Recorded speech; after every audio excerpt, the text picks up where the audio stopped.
What's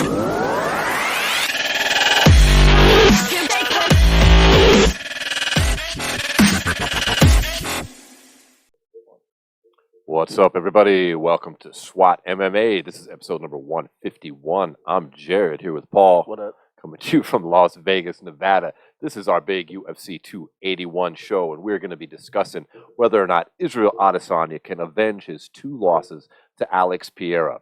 Will Carla Esparza prove everyone wrong by actually defeating Weili? Does the winner of Chandler versus Poirier deserve the next lightweight title shot?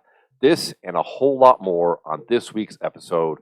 But first, before we get to the combat sports, you know what time it is.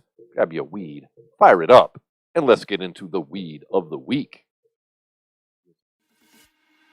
Smoke weed every day.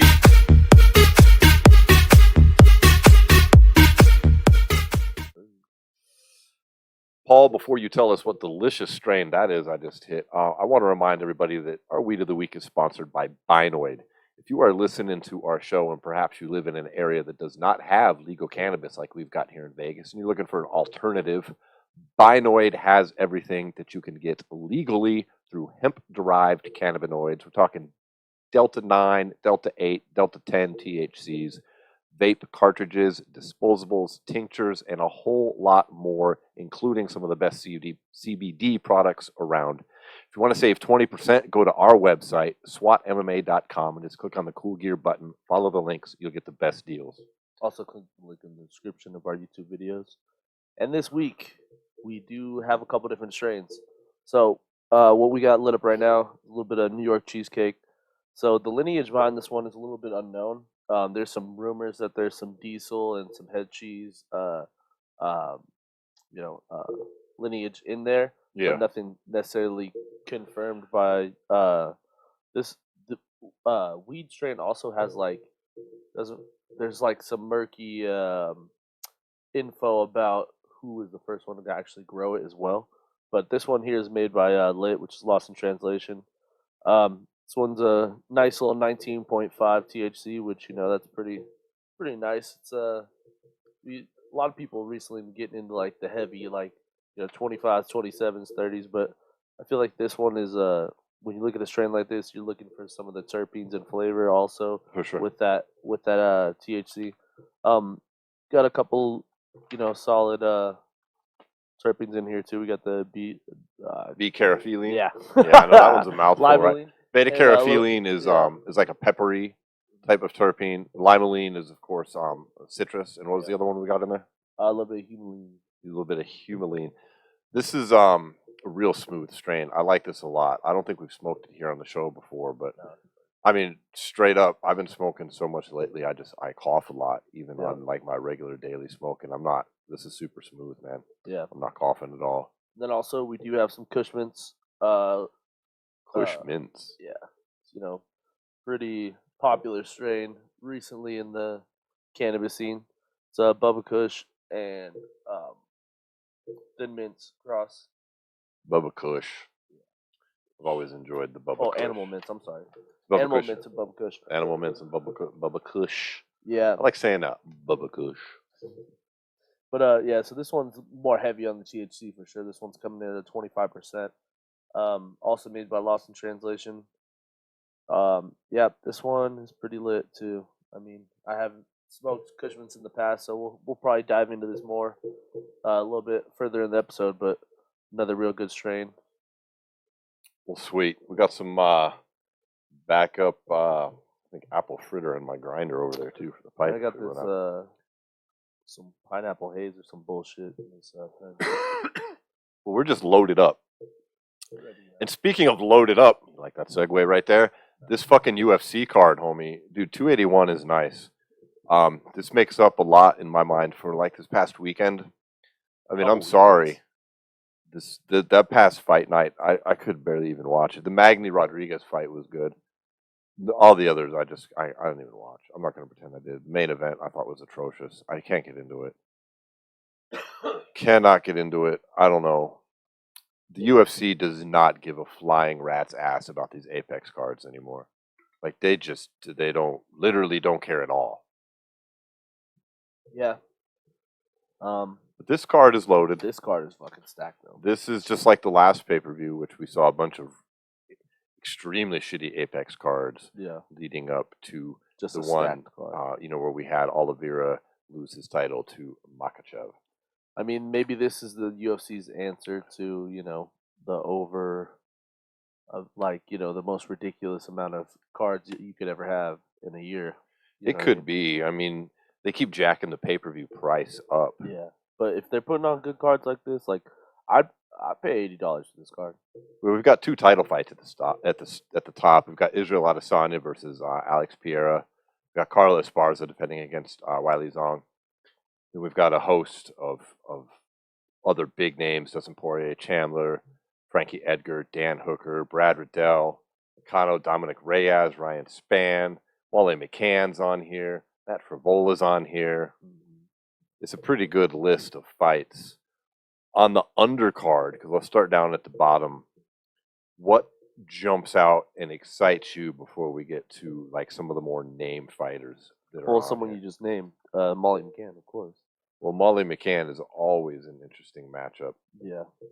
So we got Molly McCann taking on Aaron Blanchfield. Blanchfield's coming in 9-1. So I think this is pretty good, like level up competition for Molly. I think they are. I wouldn't say that they're necessarily giving her like they're giving her the treatment though. You know what I'm saying? Like they know that she's drawing a crowd. They know that she's doing some good things. So they're leveling up the competition one by one by Yeah, I one. mean, Blanchfield's this is 9-1, like you said. They're pretty evenly matched. They're both the same height at 5'4". Although Blanchfield boasts a 4-inch reach, 66 inches to 62. They're both a couple of orthodox fighters. There's a bit of an age difference, though. McCann's about 10 years older, 9 years older. Interestingly enough, they have the same date of birth of May 4th. One is 1990, one's 1999. That's an odd coincidence right there. A lot of their other statistics kind of match up as well. I mean, their significant strikes are pretty much equal. Their striking accuracy is pretty much equal. Their defense, Molly takes a lot more, though. Molly gets a lot more strikes absorbed. Yeah. But that's just her style. Well, if you really look at Blanchfield's last 3 wins too, they're not against slumps. She beat Miranda Maverick and JJ Aldridge in the last 2 fights. Yeah. I feel like Molly has been built up on this, some crazy finishes in her last couple fights, and if she's able to defeat Blanchfield, I think that's like a real step up for her as far as like maybe getting towards a real big, fight coming up here. I'm kind of surprised she's not on here with Patty Pimblett. They've been matching them up together so often. Yeah. I mean, I heard and read little rumors that he was wanting to get on this card but couldn't get an opponent matched up for it, thus the big eating binge and like the fuck offery that he was doing. Yeah. But he is in camp now, from what I understand. Yeah. But Molly, she's got a 3-fight win streak. Her last one was pretty impressive over, I think it was Hannah Goldie. Yeah. I mean, Goldie was a specimen like that. She was ripped, very much in shape. Molly came out and just did her thing like usual. So I'm pretty intrigued by this fight. I think it's going to be a banger, and I would like to see Molly McCann get the win, just like the UFC would. Yeah, I mean, MMA is, as far as like a career, is always about runs, and I feel like Molly McCann is on some sort of a run right now. If she's able to continue it, that'd be big for her, and I think for the UFC as well. And so yeah, I'd like to see Molly take the win here, but I would not be surprised if Blanchfield stops the train because she's tough as well. Well, we'll see, but that's a great way, or that's a great fight on the undercard.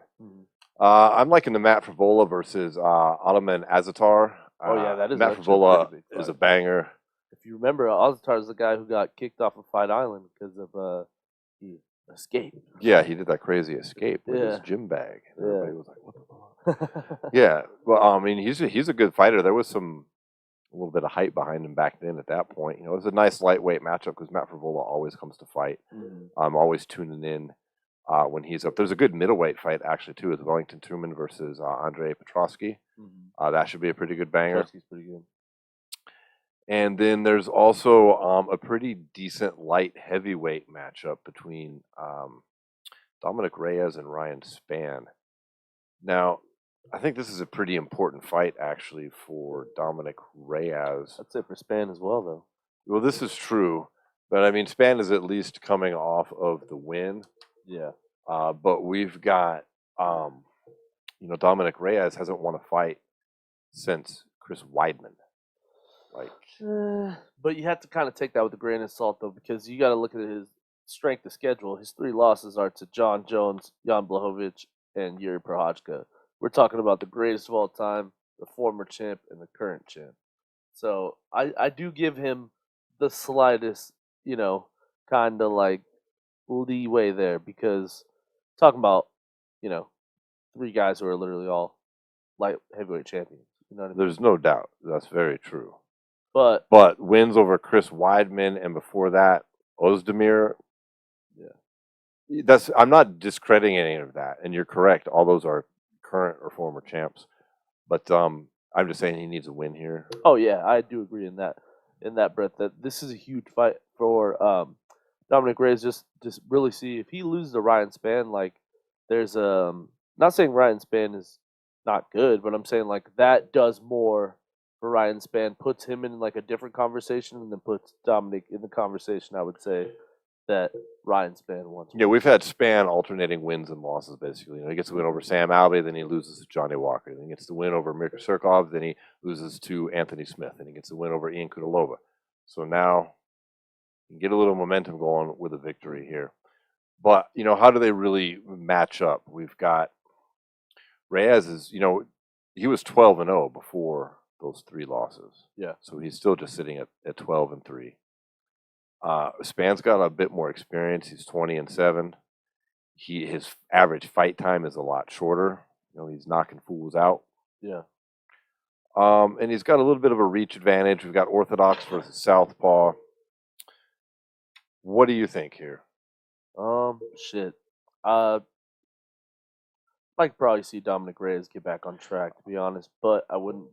I don't know, man. I think Spann's got this. I that's what I think feel. Reyes, Like he Reyes can't is get over down on John himself, Jones. too. Did you know he's still talking about that shit? Yeah. Like, Which is just crazy to me. like dog. Like, you got to move on. Yes. Like, you can't just keep bringing this up and then losing fights and then bringing up how you're actually the champ. Well, if he had been the champ, he would have immediately lost. Yeah. He wouldn't be a champ that anybody's been talking about.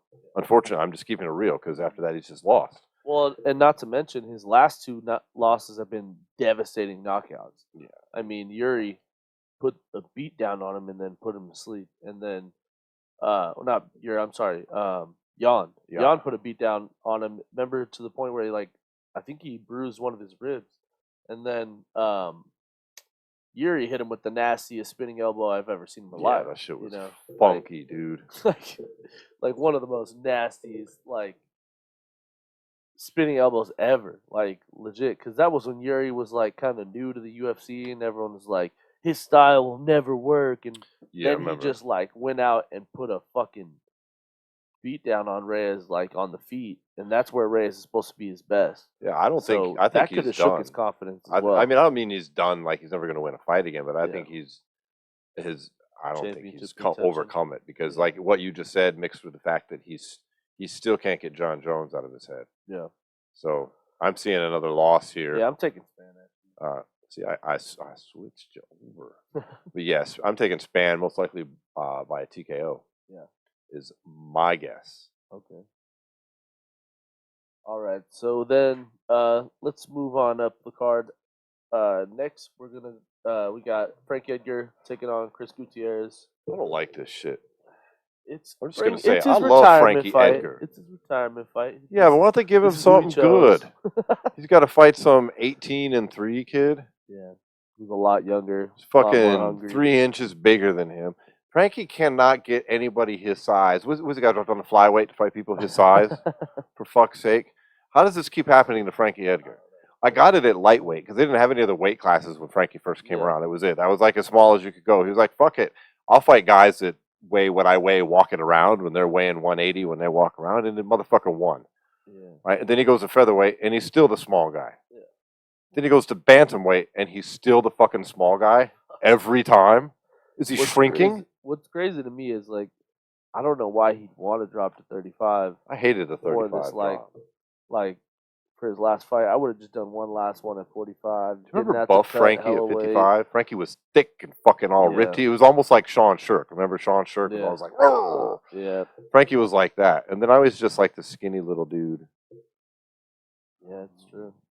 I love Frankie too. He's a legendary career, and this is his I'm final not talking fight. shit. So I fucking love Frankie Edgar too, man. yeah, He's one of my favorite. everything awesome aside, I fighters. think we should take a moment, kind of just like think about all the. I feel like I hope the UFC puts together some real good like look back packages and shit like that through Fight Pass or ESPN Plus or something about Frankie on his way out, because he deserves it. He's an absolute like pioneer of the UFC. Like Frankie Edgar is part of the reason the UFC is what it is today, without a doubt.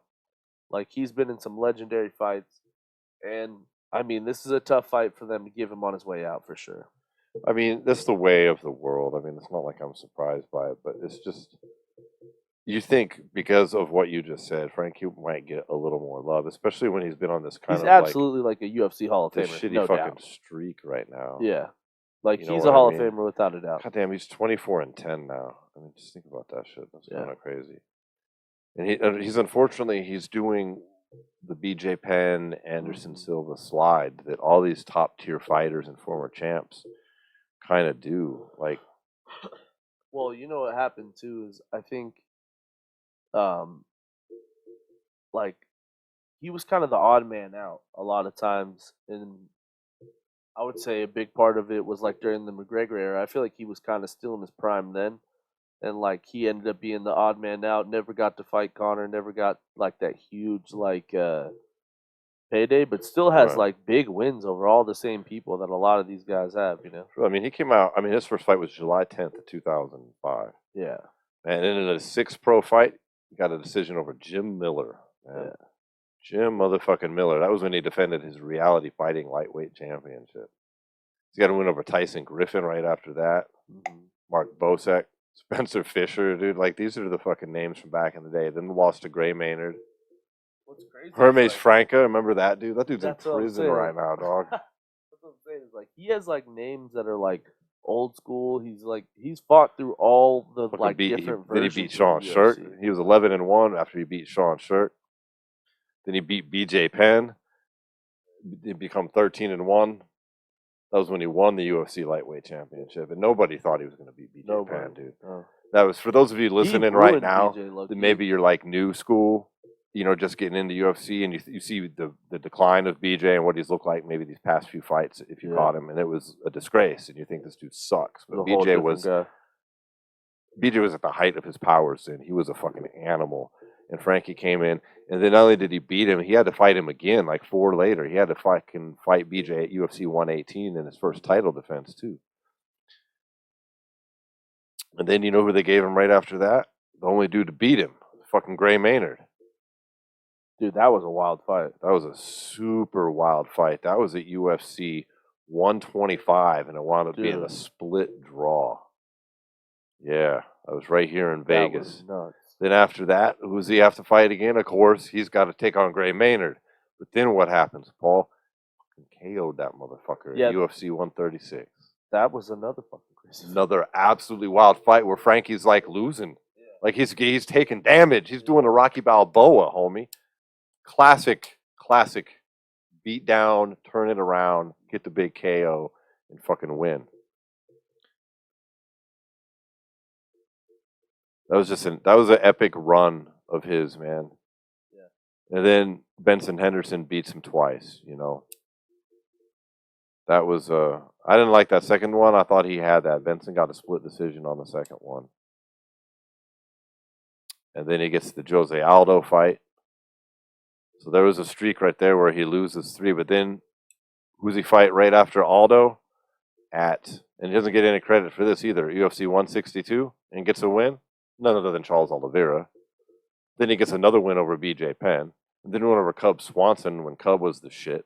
Then he beats up Uriah Faber. This is back in 2015. Then he beats up Chad Mendez. KO'd that motherfucker, remember? Yeah. That was when Chad was the shit, too. Then he loses a decision to Aldo again. Then knocks out, I don't think he knocked him out, did he? No, he decisioned fucking Jeremy Stevens. And that was when Stevens was knocking motherfuckers out everywhere. Gets the win over Yair Rodriguez.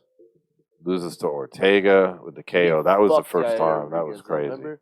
Oh, yeah. Remember he took Jarrod, like everyone was like, oh, this is going to be weird to see how Frankie's going to handle the striking game of Rodriguez. He took him down and shit out of that dude. Fuck out of him. Yep. Yeah, I think he broke his orbital too. Yep. I think that's why they stopped it, right? Because his eye was like so swollen, he couldn't continue. Dude, I'm telling you, Frankie's got some like legendary performances, without a doubt. Even that KO when he KO'd Mendez, I'm pretty sure it was a one-punch KO. It was a single punch KO to Mendez. You got that KO loss to Brian Ortega, and that was the first time we had seen it. We were like, what? That was March 3rd of 2018. Yep. At UFC 222. And that was the beginning of the fucking downfall. I was there. You were at that one? Yeah. Yeah. That was fucking rough, man. That was in round 1, too. It was crazy. That shit was crazy, dog. It was bad. He rebounded with a win over Cub Swanson. But then we hit just a terrible rough patch here on the last 5 fights. We got the loss to Max Holloway, the loss to the Korean Zombie, win over Pedro Munoz, split decision, but then the loss to Corey Sandhagen, the loss to fucking Vera, and both of those were KOs, man. Dude, and Sandhagen and Vera both were like fucking front kick and flying knee. Bro. Yeah. Like, the flying knee that he hit fucking Frankie with was the most disrespectful thing I've ever seen in my life. Dude, I know. I felt bad. Like, you shouldn't do that to a legend. And he was beating Marlon Vera. He was beating Marlon Vera before he was looking really good, and then fucking front kick KO in round 3 at fucking 350. Yeah. That was tough, man. And now he's fucking calling it a career after those. I mean, it's a TKO and then 2 KOs. And then the Max Holloway fight was pretty rough, too. Yeah. So. But honestly, Frankie has nothing to prove. He's a fucking Hall of Famer. He's one of the greatest lightweights of all time, I'd say. Dude, that dude should be first ballot Hall of Fame. If you all listening haven't seen his battles with Gray Maynard. Yeah. Go back and watch. Go back. Yeah. Go back. Or his win over Jarrod Rodriguez, because that one was nasty, too. Or fucking go back and watch him versus fucking him and Uriah Faber. He put a fucking beat down on Uriah Faber in the middle of Uriah Faber's like run towards the title. Sure did. And then whooped his ass. Sure did. Now, with Chris Gutierrez, this is a big step up for him. I mean, Frankie is elite. His losses come against elite fighters. And I'm hoping he gets the victory here. I can't pick against Frankie. I want nothing more than Frankie to get a devastatingly powerful victory. Yeah. And then walk off, homie. Do that shit. Yes, sir. Well, all right, the next fight. Wait, hold on. What did we just fire up here? What is this? Oh, yeah, this is the Kush Mints, dog. This is the Kush Mints? This shit tastes pretty good, homie. That's pretty good. Yeah. I like it.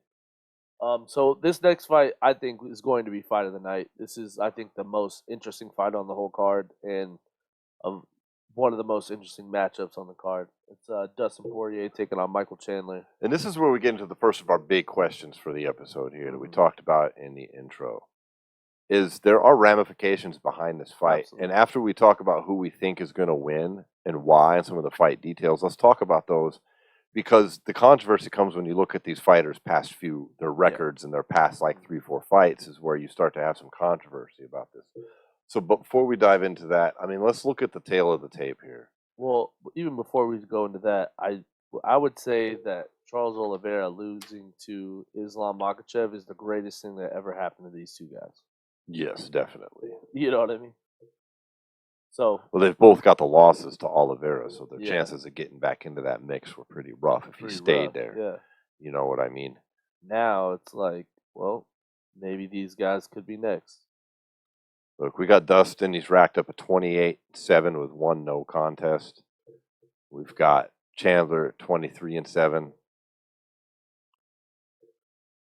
Been fighting top-level competition forever. Yeah. These are guys that are pretty equal in size. Dustin's a southpaw. Chandler's orthodox. They're very close in age. Only about 3 years separate them. Their striking is pretty even. They both land heavy and a lot. Over 5 strikes average per fucking minute. Like, we both know we're going to get fireworks here, but I think the question boils down to, and I'd love to know your opinion on this since you come from the wrestling background. Is that the key to victory here? Because we know both guys can bang, and I don't really know which dude's got better striking, but I do know who's got better wrestling. And so does Chandler do that? Does he go wrestling heavy here and go for the ground and pound? He might. Or does Look Dustin at Poirier's his BJJ fight. scare him off a little bit? I don't know if it I does. really 'cause don't see that. Yeah, because we saw what happened when Dustin fought Charles Oliveira and just let fucking Oliveira whoop his ass from the top. So I think that would probably be a similar. The only thing that I just only reason I don't think there will be any wrestling in this fight is because Michael Chandler has said it constantly, and it's something that is held true in all his UFC fights. Is he's not here for a long time; he's here for a good time, and he's trying to knock people out. And in all his fights in the UFC, I think we've kind of seen this trend where, like, he'll use his wrestling if he has to, but he's out here trying to swing. Like, he's thrown every fight he's been in, just throwing bombs and I been agree. willing to throw down. And then I would say that that's 100% correct, and I would say that is also what led to his title loss against Oliveira, and it is what led to his loss against Gaethje as But it's well. also what led to his win against Ferguson. And Hooker. Yeah, but Ferguson is Ferguson. How much of that is like Tony is just kind of susceptible to getting his ass kicked here lately, as much as I love the guy. But it did get him the win over Hooker as well, you know. But I think a lot of that, I think what you said is very true, but I can't help but wonder how much does Chandler want to get back to the title, and look who's holding it. Does he really think that that's the game plan to beat Islam if he gets there, is to just go in swinging, or should he fucking wrestle? Because Islam has got, I'd say we it's all know. actually the way to beat Islam is to come out swinging. Because everybody seems to let that fool get comfortable, and as soon as he gets comfortable, he closes the distance and takes you down. Well, is that the way to beat Dustin Poirier? No, because Dustin's got hands too. Both these guys got fucking hands. That's like literally this is a fight where like both this could end up being just like a fucking dog fight. Like I think it's gonna be very similar to when Poirier fought Gaethje. I think both these fools are just gonna stand in the middle and just bang it out. Honestly, We all know what happened the last time that Dustin Poirier fought a guy with a wrestling heavy attack. That was Khabib Nurmagomedov, and he got his just handed to him. But that's what everybody does against Khabib. I know that, but still, it does say something. And his victories, though, all come against guys who just come in and go striking heavy against him. He's got the win over Dan Hooker, all striking. He's got the 2 wins over McGregor. I mean, the second one was kind of bullshit with the injury, but those were all heavy striking fights. Then Oliveira with the loss. Yeah. So I don't know. I think that if Chandler were to implement some wrestling and some ground and pound instead of just, I'm going to go out here and have a kickboxing match, it would be wise if he's looking for a win. If he's got the attitude, like you said, of just fuck it, I'm going to go out here and bang and have a good time, well, then it's a fucking coin flip. I like the coin flip idea better. As a fan, I want to see some skill here. I'm not, you know me, I'm not some big fan of wrestling in the UFC. That's the difference. And I don't like styles like Khabib because he didn't have enough striking in my mind to make it entertaining. But I'm sick of seeing guys that come in like Gaethje is a great example. They're supposed to have all this advantage. He's going to have this great boxing. Plus, he's got the great wrestling. And then he's like, oh, fuck it, I'm just going to swing. Then it's like, well, what would have happened if you could have just used those two things together, homie? Here's the difference with what I'm more saying along the lines of like Poirier and Chandler both are wild, but I do think that both of them have this masterful ability to enter like a flow state and like can go wild like that, but still be able to be technical at the same time.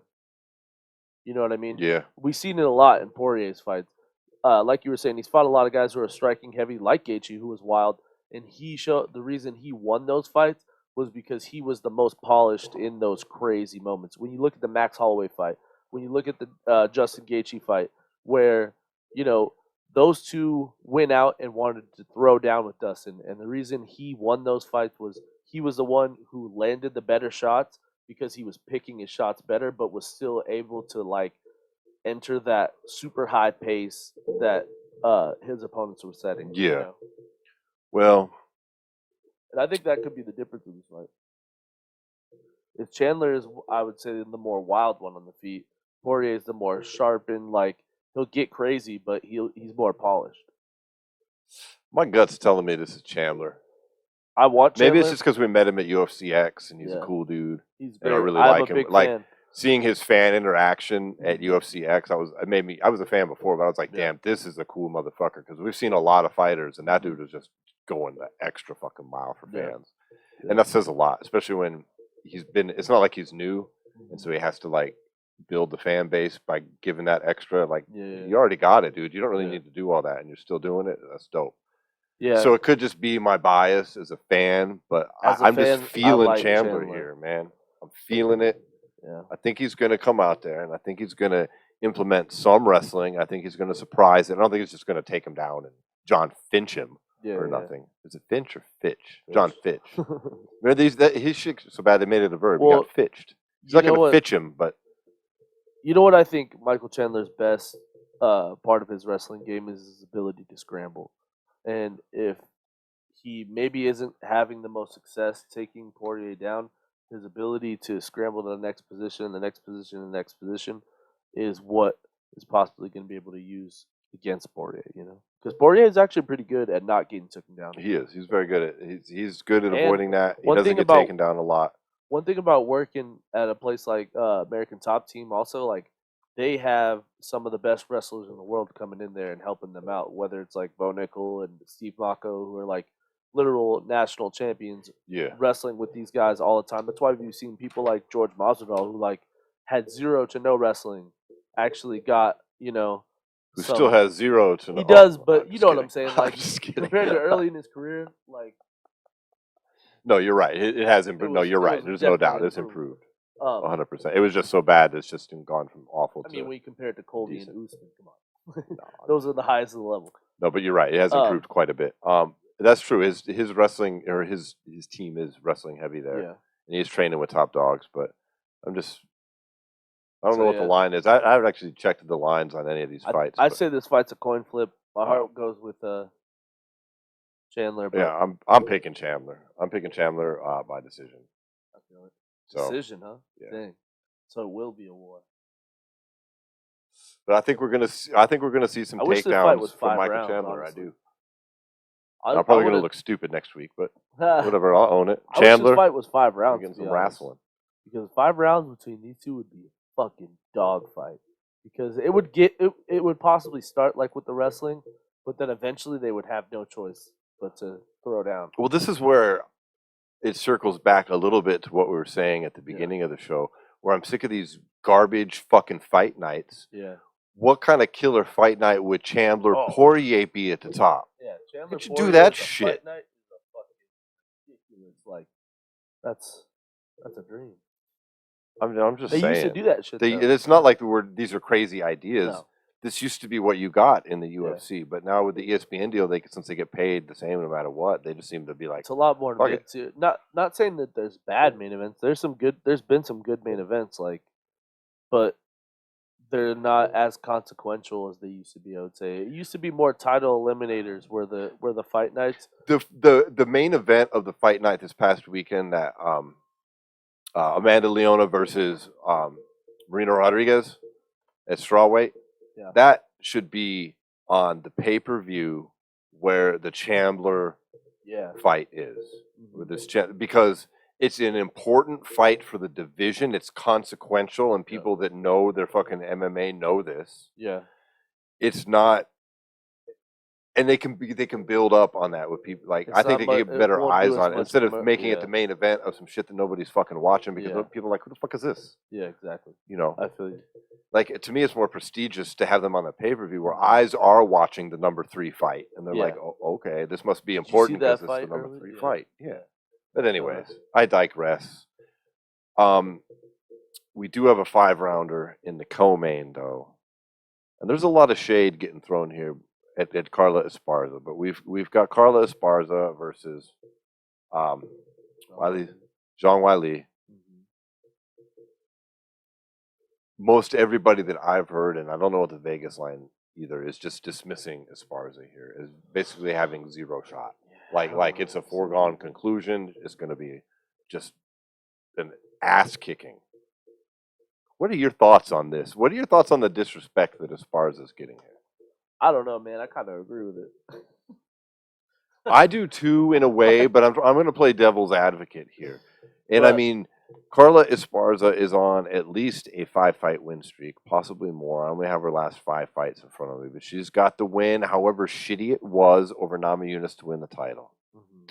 And she has got wins over solid top-tier fighters in the division after that, including Alexa Grasso, Michelle Watterson, Marina Rodriguez, who was just in the fucking that title fight we were talking about last night, or main event last weekend.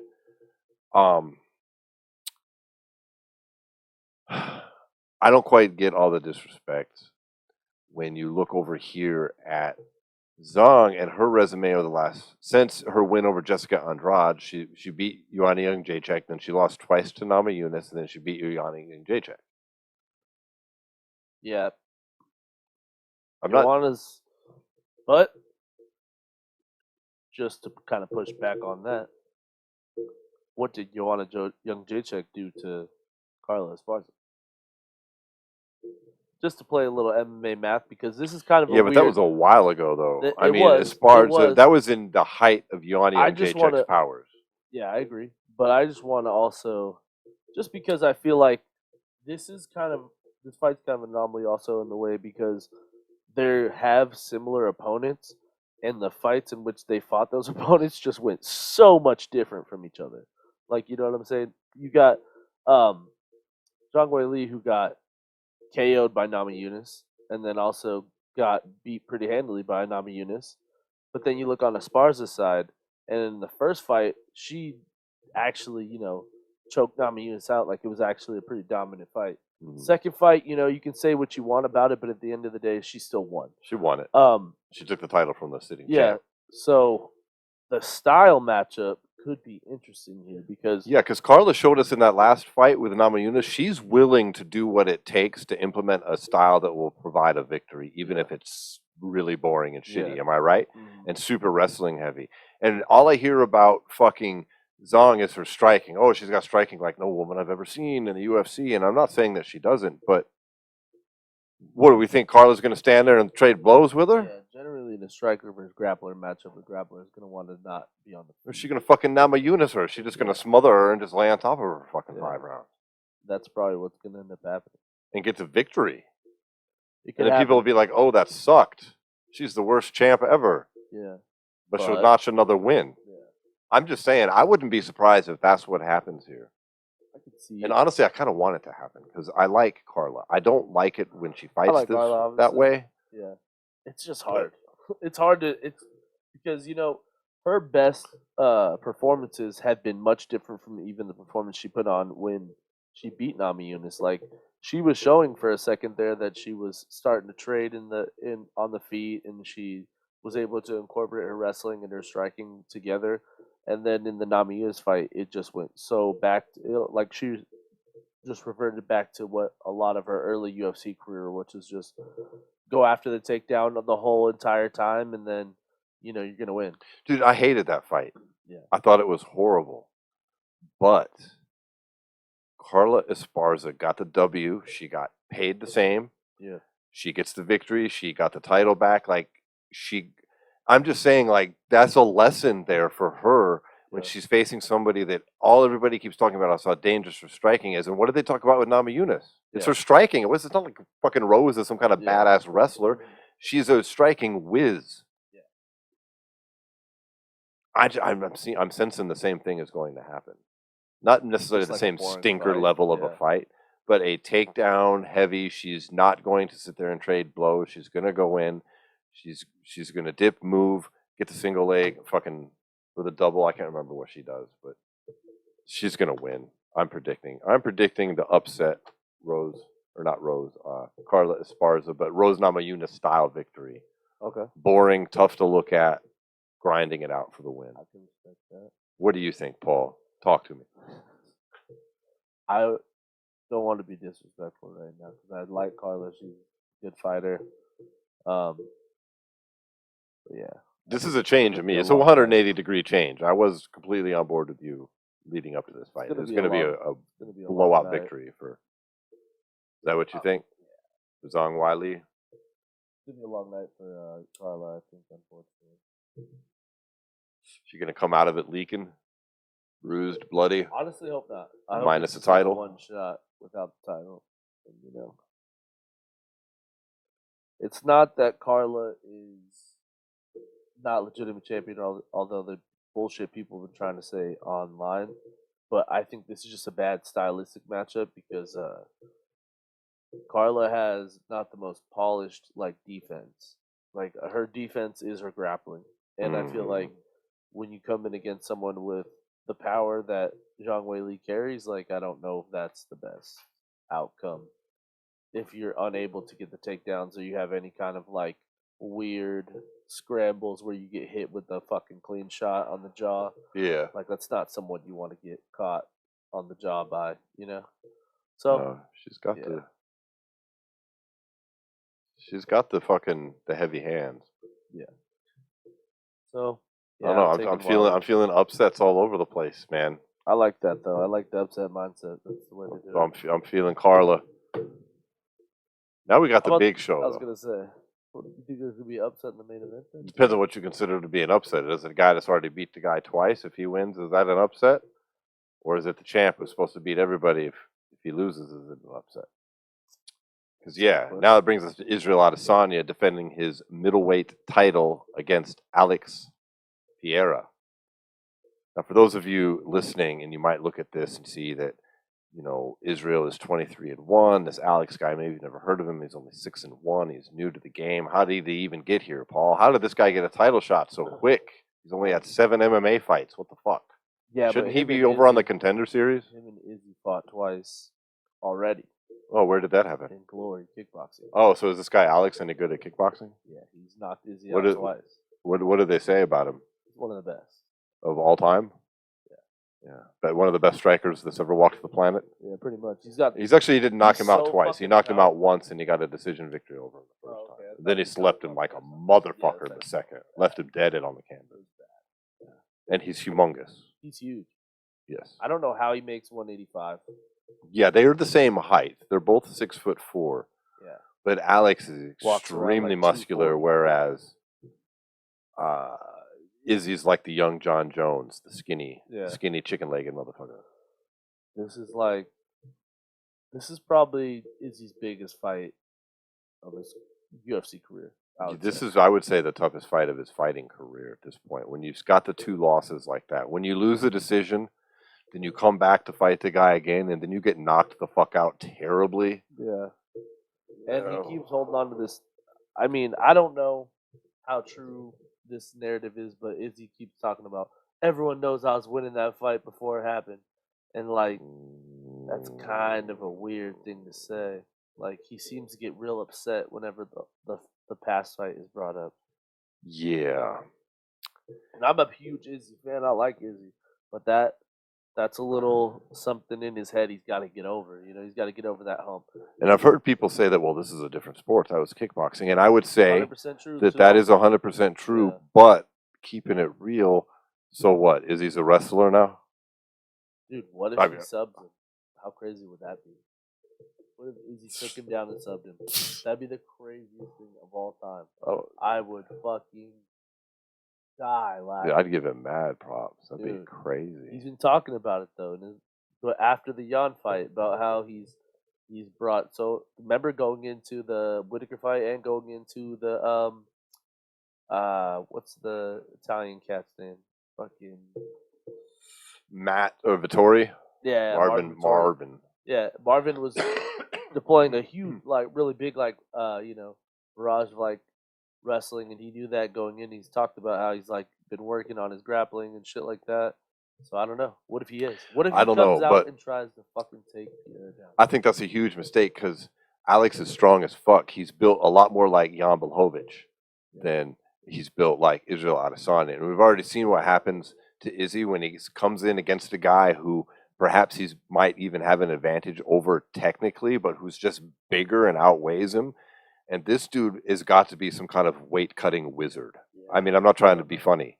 Am I wrong? No, there's no way. He's I don't fucking understand huge, it. dude. I don't get it. Yeah. Like, what did they say his weight was? He was like 234 like 2 months ago. Yeah. Like, Izzy's not walking around at 234 unless he's got a beer gut like John Jones used to get between fights, man. Yeah. There's no fucking way. This is going to be a very interesting fight, man. This is so dangerous for Adesanya because let's just play a scenario out here. What happens if they go out and Pierre just deads him in the first round, leaves him fucking twitching on the canvas?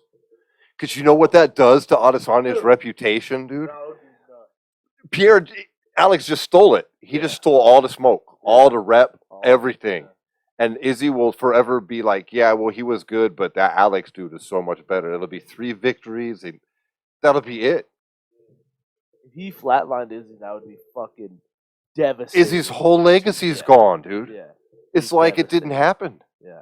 He would go from being one of the possible GOATs to people just be like, man, he could have been. Could have been, yeah. Fuck. And I'm not saying that's going to happen. I'm just imagining, like, sucks. if that were to I'm happen. a huge Izzy fan, too. I really like Izzy as a champion. That would be devastating if that happened. I don't even know if he could come back because then it'd be 3 losses to this dude. Like, how could you come back and get? I mean, they'd probably give him a Would rematch. have to move to heavyweight or light heavyweight. Like literally. You'd have to and pray that that dude don't come up. Fuck. Maybe you should look at welterweight. Oh my god. I mean, I don't think that that's necessarily going to happen. I actually like it. But I'm just saying, there's a chance because it's happened before, and if it did, that would be unbelievably devastating for Adesanya. So, one thing I do want to say, just kind of going back to what you said before, the whole idea that this is a complete different sport, I do think's a big reason why Izzy's going to win this fight. In the fact of, I feel like Izzy has a good game plan when it comes to like clinching on the cage and like getting strikes in there. Like, you know what I mean? Yeah. Like, one thing I think he does very well is like in close quarters, he gets some good shots in, where I feel like Pierre is going to try to keep his shots long. A lot of these like bigger guys who have a lot of power, you don't want to catch on the end of the punch. You know what I mean? Like, I feel like he has to smother him. You know what I'm saying? Like, he has to make this fight ugly if he wants to win. Like, the last thing he wants is to be, standing on the outside with just letting Pierre throw bombs and like try to pick his shots. Absolutely. You know? I think he has to smother him the whole time. And if he does that and gets the victory here, it's the exact opposite of a loss. This would be a legacy cementing, because even though he would have 2 losses, because they're in another sport, he doesn't have to get any more victories here. This will be the defining victory. Yeah. And he won't ever have to fuck with this dude again unless he earns his way back to a title shot. And he'll cement himself he'll beat the only dude that ever fucked him up. He will have beat him in like quote unquote real fighting, like not so many rule sets like you have in kickboxing. And then who's left for him? Like, then he's sitting there looking at possibly having cleaned out divisions. Yeah. And there being nothing but super fights and John Jones level shit. Mm-hmm. So I find it just really fascinating that there's so much riding on this fight with like a guy who's really an unknown quantity in MMA so far, only having the fucking 7 fights here. You know what's weird is I feel like that narrative really hasn't even boiled over yet either. Like, like this, I don't think people realize how like genuinely big this fight is for both these guys. No, I don't think so. Because the UFC doesn't do a very good job of telling it. It's up to the media to tell it, and they rely on that. Yeah. Mm-hmm. Because at the same time, I feel like they have to promote, but not also. I feel like they would also alienate the champ if they were to run this correct, like, and talk about his losses to Pierre and shit like that in the build-up, because I don't know. I feel like they've done that in the past, and it's caused problems with other champs. Like, remember when they did that to Tyron Woodley, and they put out that video of Tyron Woodley getting knocked out? Yeah, and Woodley got hella butthurt. Yeah. But on the flip side, though, look what happened with Woodley. They were correct. Yeah. When they were doing it. That's what ends up happening. Like, it was on the ass end of his career. They were willing to just throw him to the wolves and shit all over him on the way out the door, basically, with that type of thing. Mm-hmm. So I agree. It was It was fucked So up. yeah, this is one of the biggest fights. But This is the biggest fight of Izzy's career, I believe. I agree, and it's a big fight. It's at Madison Square Garden. He's obviously the headliner, but I just don't know if it's sunk into the casual fans just how big this is. They might How just much look at it, actual ramifications are involved in this. Yeah. Crazy. So who you got? Why don't you go ahead? You tell me who you got. I got Izzy by decision. Izzy by decision. Bruno Silva was the one guy who Pereira fought to a decision. This was in March 12th of this year at the UFC Fight Night. Prior to that, he had a flying knee and punch knockout in his UFC debut. And then in the LFA, he had a punch KO, TKO in jungle fights, KO in jungle fights. And then, he lost his very first fight in 2015 by submission.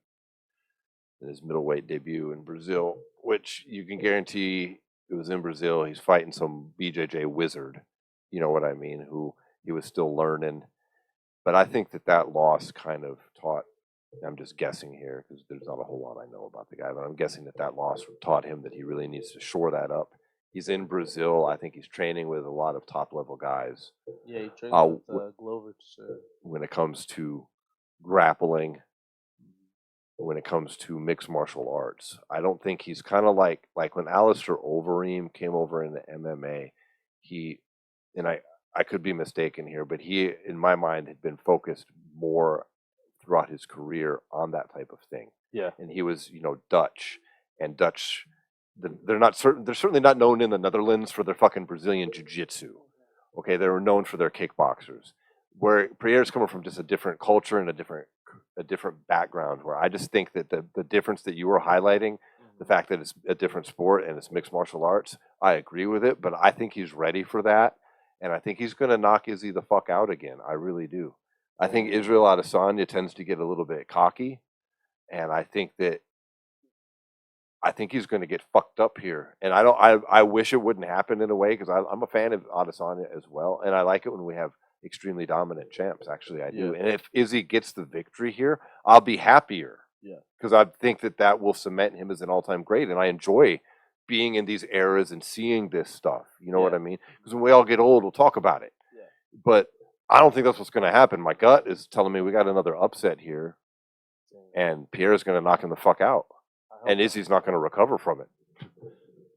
I hope not. So that's my pick. It's not what I want to have happen, but that's my pick. Yeah. Fuck. Yeah, no, it's guess we'll have to agree to disagree on that one. We'll see how it goes, man. It's going to be an exciting night. Yeah, this is going to be huge tonight for the UFC. A lot of good fights on this card. I'm really looking forward to it. For all the shit we talk about the Apex cards, which I'm going to just once again pray that they end at the end of this year.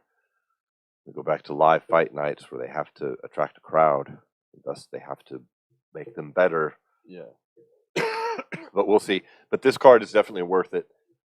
Really looking forward to it, and looking forward to talking about the results next week. Yes, sir. So I think that about wraps up our show for today. Yep, we'd like to thank our sponsor, Binoid. Remember, you can save 20% on all of your legal hemp-derived cannabinoids, from Delta THCs to a whole host of other things, including some top-tier CBD products at SWATMMA.com. Click the Cool Stuff button, follow the links, or on our YouTube channel. There's links in the description, as well as the podcast download channel. Where do they find that shit, Paul? SWATMA.com, and they can head over, click the gear button as well, buy a t-shirt, support the podcast, then head over to Instagram and follow us at SWAT MMA Podcast. Thanks, everybody. Peace.